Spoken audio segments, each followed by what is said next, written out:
Good morning, Andrea. I thank you for your presentation, and I actually thank you as well for leaving that slide up. That's a great segue. My name is Waldrip. I'm a district judge currently in the 433rd Judicial District Court in Comal County. I previously was a district attorney for 10 years and an assistant prior to that, as well as working for the Courts of Appeals in Amarillo and El Paso. So I've been around, and Jim and I did start a dog and pony show in regard to magistrates some years ago, even before Senate Bill 7 came out, and we continued it after that. But I've always been kind of part of that dog and pony show was to think about how we could think outside the box. I've always been one of those kind of think outside the box types of people. I was always the kid on his bike who could say, now Mom said I could go how far?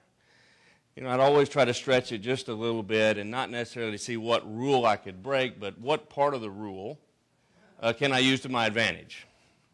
And so that's probably a premonition to my parents many years ago that I was going to be a lawyer. But to see how we can twist this around a little bit to our advantage. And I was reminded as well this morning as I was driving up here, still in the dark, daylight savings time is still with us. We're getting ready to go back to standard time. But one time when I was in high school, for some reason on a Saturday night, I had a special permission. In that time, it was in October, to stay out an extra time past my curfew, which happened to be, there must have been something going on, but it was 2 a.m., which was strange to begin with. But it also happened to be that time when you fall back. And the budding lawyer that I was, I guess, in high school, I said, well, if at 2 a.m. you turn the clock back, it's really only 1. I was wrong about that as well, much to my later amazement with my father. But the whole point about that is, again, just to try to see what you can use to your advantage. And in regard to Senate Bill 7 in 2001, and I started thinking about how because a lot of the discussion was that on average every county's indigent defense budget was going to go up, anticipated on an average of about 40%. And at the time as district attorney I was trying to say, well, how can we comply? How can we adequately provide indigent defense to increase what is needed, but yet reduce that potential expenditure, that added expenditure, to kind of keep the lid on the box, so to speak, in that regard. And kind of what I came up with at that time was a way to screen the cases early as a district attorney. And what I like to refer to as the old Clint Eastwood movie, The Good, the Bad, and the Ugly, if we were to have divided them up into 3 different categories, just from the reporting perspective by law enforcement. Did they initially look good? Did they initially look not necessarily bad, but just not as good? But to put them in that category, the bad, and then the ones that were truly ugly, at least at the initial reporting stage, from the point of arrest to the point of magistration, which we now, at the 15-17 hearing, we certainly know from Rothgery that is the trigger point. That is the balance point. Once that hearing is held, they've got right to counsel. And so what we did early on, in Comal County at least, we, I think, achieved the basis, even of adding some resources from the prosecutorial standpoint, throwing those numbers in, our numbers only went up by about 20%. And so it was successful in that regard. But in doing so, we sent an attorney to make that categorization of the good, the bad, and the ugly.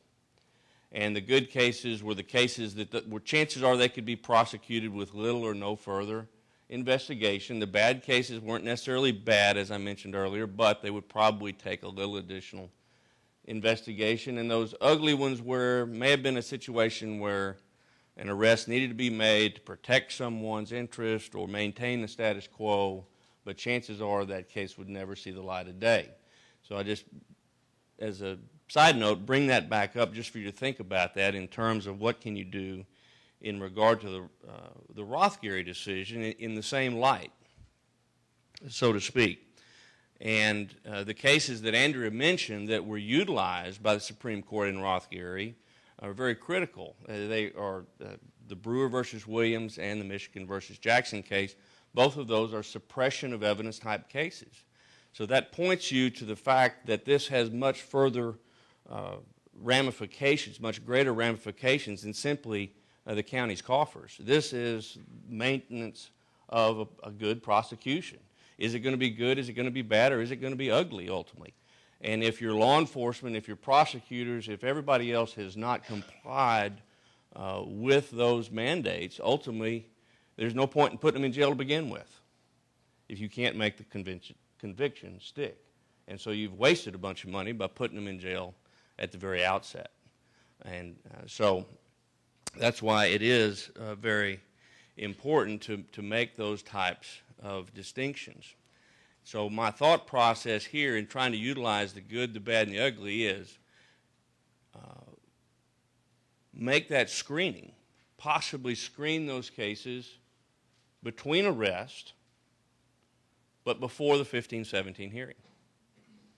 That's right up there between the first and the second box. If you can make that determination, not necessarily that they're bad or that they're ugly, but that possibly, if you have a prosecutor doing that, it's a little bit added resource doing that up front. Ounce of prevention is worth pounds of cure.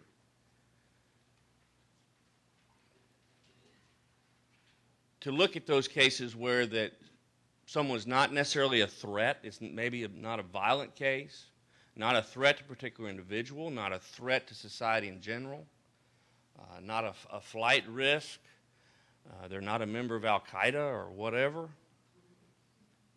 If for some reason, whether it's a lack of some form of a threat or if it really and truly is a need for further investigation, such as in Mr. Rothgery's situation, all it really took was a few phone calls that you would have thought to understand that Mr. Rothgery hadn't truly had a conviction. He was not a felon in possession of a firearm. That case, understanding that sometimes CCHs are wrong, current criminal histories in the computer are wrong, that it might be a situation where you need to double check to see if this person really and truly is a felon in possession of a firearm, just to use that as a simplistic example of my thought process. But if you can have that screening process early, you'll have to determine, have somebody in your county determine whether or not this case maybe should be at that moment before the 15-17 hearing, simply maybe a non-prosecution affidavit file that would have some wording in it to the effect simply that although probable cause may exist for this particular arrest, that further prosecution is needed, further investigation is needed before prosecution may be had. Something to that effect. And it certainly should not be utilized or attempted to be utilized as a sham to trample on anybody's rights, but it is just a very practical way, a practical effect to determine, do we even need to have the 15-17 hearing with this particular individual in this particular circumstance? And you'll have to look in regard to your own counties as to where is that break-even point for you. But I would suggest to you that even if it was just going to take a quarter or a half of a prosecutor's weekly time, somewhere between 10 and 20 hours, to make the screenings of those cases, or maybe your county is a large county where it's going to be more than that. I come from Comal County. We've got a population of at or near 100,000 folks. I bet you we could do it with somewhere between about a third of one prosecutor's time. Tax, title, license, and benefits, that's probably somewhere $30,000 worth of resources. It doesn't take many Rothgerys to be in jail for an added 21 days before he can get out on bond at $50 a day. You start figuring that up. That's not many folks that you've got in pretrial incarceration that you're wasting tax dollars on to make that determination that we just simply need a little bit further investigation before we are going to commit to adversarial judicial proceedings in regard to this individual. And so that really is my kind of take on this, one example, one way to possibly deal with the situation, again, to do it properly, not as a sham, but simply as a matter of practicality. It also builds in some safeguards, and it avoids those other critical stage issues that Andrea talked about. And it's not really a critical stage issue, but also whether it's a misdemeanor or a felony, there are different timelines under the Code of Criminal Procedure 17.151, where a person's entitled, virtually entitled to a get-out-of-jail-free card. If for felonies, it's 90 days, if you haven't gotten an indictment in 90 days. And that really is a travesty, and what we can do is help educate not just your prosecutors, but law enforcement. You know, everybody wanted to be a cop because they like to put silver bracelets on people, and they think they're done a lot of times. So they need to know that there's even though a crime may have been committed, let's document it, let's investigate it, but did in fact an arrest need to be made? Or does it have to be made immediately?